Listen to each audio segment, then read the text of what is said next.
Well, we kick off now, going straight across to the Trade and Investment Attaché. We're talking about the third PARC Africa Trade Development Conference, and this is a single country exhibition.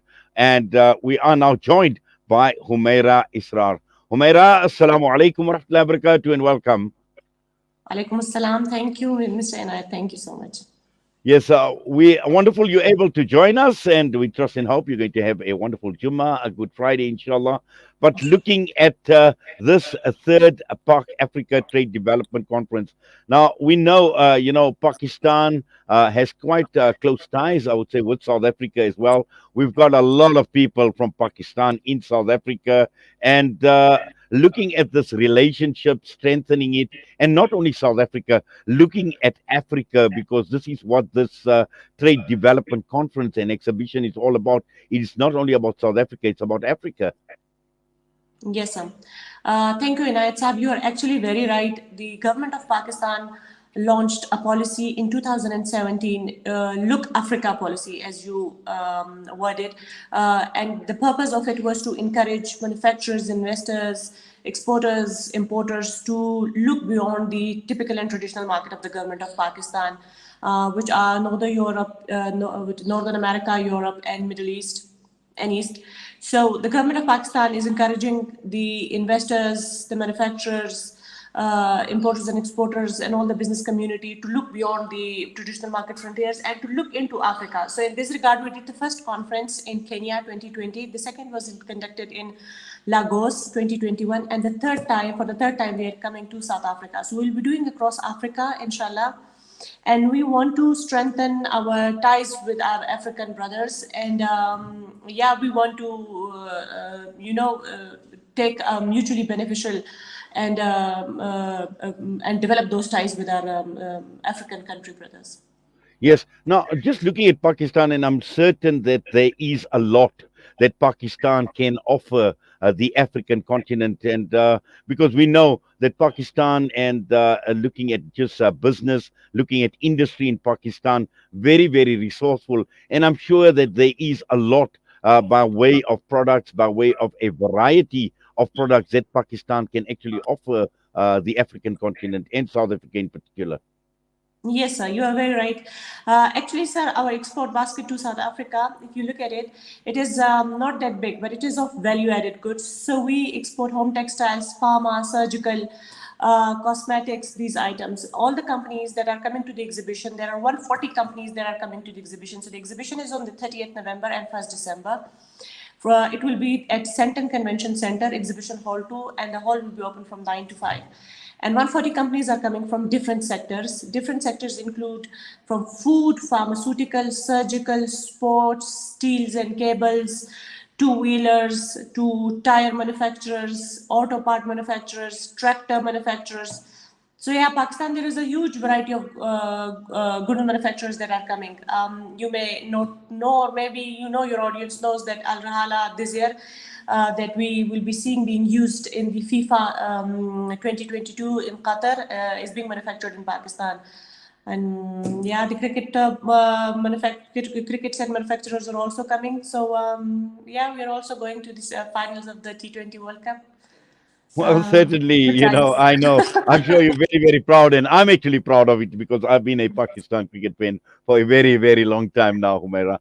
But just coming to the conference part, tell us more about the conference.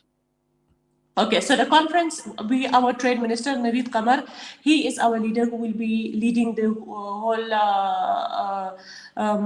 team in Africa. He's also coming to South Africa, and we will have high senior government officials from the Ministry of Commerce, Pakistan, also from the TDAP, Trade Development Authority of Pakistan, based in Karachi. We have invited, so this conference is focused on the South African development community. We have invited officials from the SADC region, all the 16 countries. We have invited the business community from the SADC Secretariat, from SACU Secretariat, and we also have invited the diplomatic corps of the SADC region that is stationed in South Africa. They're also invited. They will also be joining on the first day of the conference, of the event, which is conference. So the conference is an exclusive part, and it is a G2G activity, and we'll have many G2G meetings meetings with ministers and meetings with the government officials, the regulatory bodies. We have a good representation of government officials from South Africa, from the SADC region, to increase the ties between the two countries. Then on moving to the second part, we will have the exhibition where B2B meetings will be held. And for this event, we have partnered with, you cannot say partnered, but the event is organized by an event management, GL event management company. Yes. Now, looking at the actual 2-day exhibition, is that open to the public? Yes, sir. It is free of cost. It is open to everyone. It is an inclusive event. It is open to everyone. Please come 9 to 5. It is open. You just have to register. Even if you have a constant internet, registration is just to keep data of the footfall that we receive. It is open to everyone. Mr. Yes. Inayat, you No. also come and join us. Well, no, certainly I will be there. In fact, I've got a huge interest, as I mentioned, in Pakistan and also in these matters from a media perspective as well. So I'm sure it's going to add a lot of value just being there personally as well. Just looking at, I know you're talking about the SADC countries, but looking at South Africa in a particular, and I'm sure, I've seen actually, some of your engagements personally as well, and you've obviously met up with a number of organizations in South Africa, business groups, chambers of commerce as well. Just how do you see the South African business community and its interest in Pakistan? So when it comes to the South African business community, we have to be very honest. South Africa is a developing country, but on the higher end. South African per capita income is higher. And when it comes to the South African business community, no doubt that we have very good ties with them in certain sectors. But when it comes to Pakistan, for the South African importer, they look at Pakistan from a cost-effective perspective. The products that they import from Pakistan, there are business sectors, there are business companies that are importing for the past 40 years. And when I have interaction with them and ask for their feedbacks, they're like, Madam, their only feedback is that we are still in business with them. So quality and least cost, this is the identity of Pakistan being manufactured in Pakistan. I mean, if you look at the sports goods items, if you look at the surgical good items, I mean, they're of high quality and least cost. So yeah, we already have, the reason why we brought it here to South Africa is because we already have a good business base with the South African importers. And plus, Pakistan enjoy, like I would quote, packaging sector. Pakistan, for the past 3 years, paper packaging is doing very good. South Africa, after Germany, Pakistan is the second biggest supplier of paper packaging, 27 million to South Africa, $27 million. So you see, I mean, there are sectors keeps on shifting. Then previously it was cement. A very high quality cement was coming. Now we have, and then the pharmaceutical goods, the surgical goods, they're also coming in. Sports goods also coming in. Some sort of processed food also comes in. So yeah, South African importers, those who are doing, they're satisfied, they're happy, and they want to engage further. They want to explore different sectors, and we are receiving good response from the government, buyers for B2B meeting with our sellers. Yes, and also you've got a huge community of Pakistani nationals who are in South Africa. So, to a large extent, they have introduced us to the goods that are coming out of Pakistan because they've been bringing these goods down as well. Yes, sir. Thank you for mentioning that. Yeah, there is a considerable size Pakistani community in South Africa, and because there is a good Muslim community as well, and Pakistan is a Muslim country, so the products that they introduced into the community or into the market, they were easily adopted by the local communities as well, keeping in view the halal factor. And also because we have common South Asian, roots, so there was not much change in flavor, and also the way we look and attire, and our outfit and the foods, the spices and the flavors. So there is a lot of bonds, and then we are all connected by Alhamdulillah, being the Muhammadis that we are. So. Yeah, the Pakistani shops here, the Shan Masala brand and the National Spices brand is doing very good. I mean, it's everywhere. It's not though on the Checkers and the Woolworth. I hope they introduce it to the shelves soon. Well, I'm sure because when one just looks at the quality of the products, the packaging, very, very appealing, and obviously one cannot forget the taste. Say I've got a weakness for Pakistani biryani, Humaira. Oh, oh, so you just got us. I mean, even It's you are one in of the Pakistan. Have you ever been to Pakistan, Mr. No, Inayat? no, I haven't actually. I haven't, but I do intend to. I have been to India, but not to Pakistan. But hopefully, Oh at no, some sir! point in Please time. do come to Pakistan. Do give us the opportunity to serve you and enjoy the kadai in Peshawar, lamb kadai, Oh, the well, best. definitely. Humera, just looking at it from a regulatory perspective, do you see, any, because this is very, very important, especially when one looks at it from an import, even from an export point of view, and from a regulatory perspective, how do you see, are there any hurdles? Is there, because I'm sure that is also top of the mind when we're looking at the conference as in particular, these are issues government to government level, these are important issues that need to be discussed. Okay, Sam. So on regulatory front, South African, we are not part of the SACU, South African Custom Union. There are 6 countries that are part of the SACU. I mean, South Africa, Namibia, Botswana, Eswatini, and Lesotho. So this region have a zero duty access of goods on primarily on all.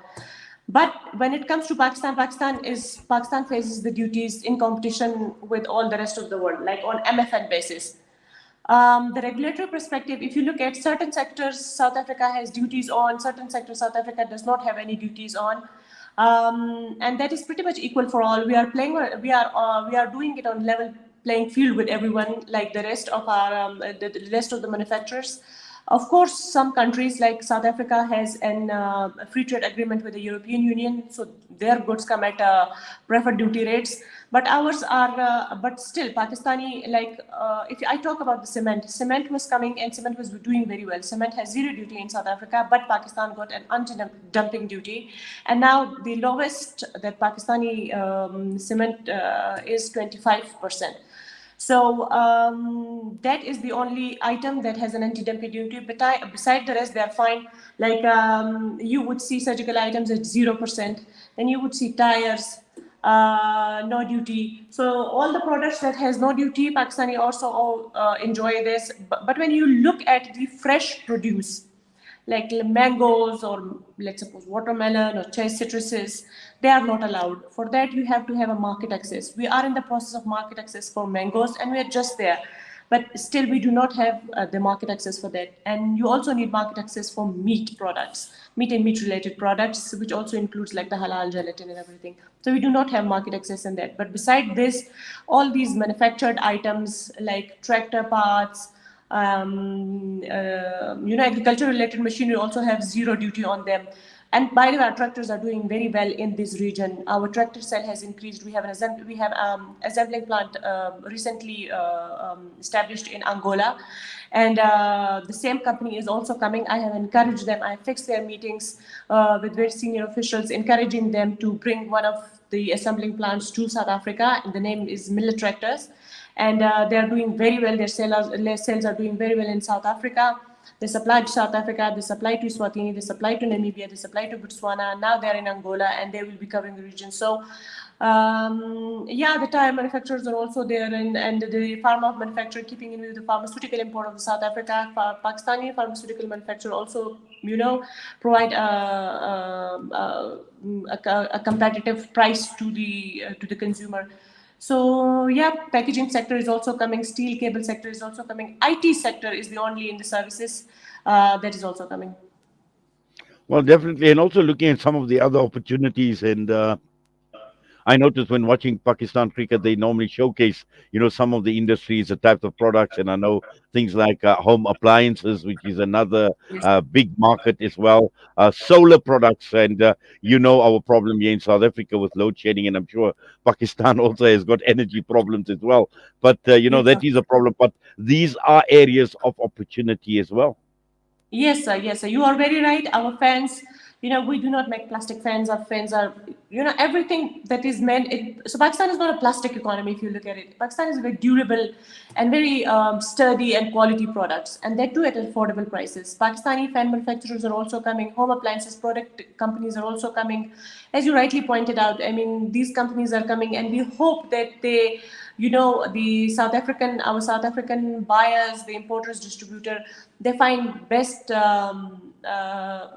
find long-term relationships. Also, textile manufacturers are coming. One of the best and the biggest denim manufacturers in Pakistan, Rajba Industries, are coming.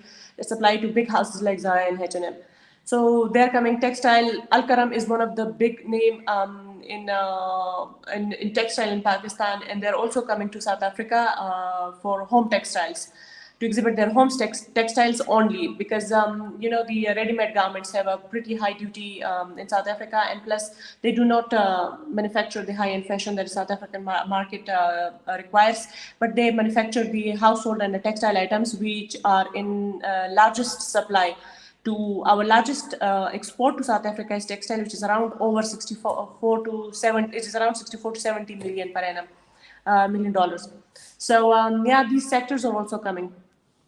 Well, we're certainly looking forward to the event that is taking place, and I just want to reinforce it's starting on the 29th of November, which is the conference by invite only, and on the 30th and 31st and the 1st of December, it's a 2-day exhibition that will be taking place. It's Exhibition Hall 2 at the Sandton Convention Center, Johannesburg.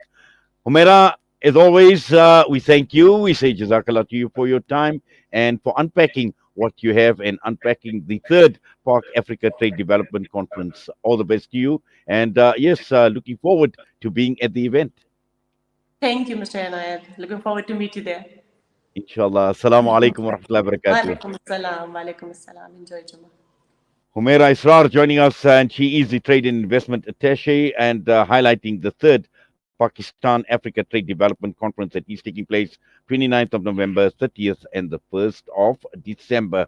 We're going to go for a break. We'll be back. We'll be joined by the reopening inquest of the late Imam Abdullah Haroon. We'll be talking with Tivash Mudli.